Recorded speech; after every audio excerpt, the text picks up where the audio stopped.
Hi friends, ഇന്ന് green garden നിങ്ങളെ പരിചയപ്പെടുത്തുന്നത് എൻ്റെ ഗാർഡനിൽ വിരിഞ്ഞ ഏതാനും നാടൻ ചെമ്പരത്തി പൂക്കളെയാണ്. ഇതെല്ലാം നല്ല ഭംഗിയുള്ള ചെമ്പരത്തി പൂക്കളാണ്. ഇവയെല്ലാം നട്ടുപിടിപ്പിക്കാൻ വളരെ ഈസിയാണ്.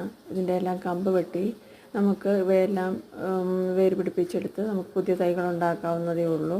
എല്ലാം വളരെ പെട്ടെന്ന് പിടിക്കുന്ന ഇനങ്ങളാണ്. നല്ല ചെമ്പരത്തികളാണ്, നല്ല ഭംഗിയാണ് കാണാൻ. ഒരുപാട് ചെമ്പരത്തികൾ ഇങ്ങനെ വെച്ച് നല്ലൊരു ഗാർഡൻ സെറ്റ് ചെയ്ത് തന്നെ നല്ല ഭംഗിയാണ്. എല്ലാവർക്കും ഇഷ്ടപ്പെട്ടു എന്നുണ്ടെങ്കിൽ ലൈക്ക് ചെയ്യുക, സബ്സ്ക്രൈബ് ചെയ്യുക.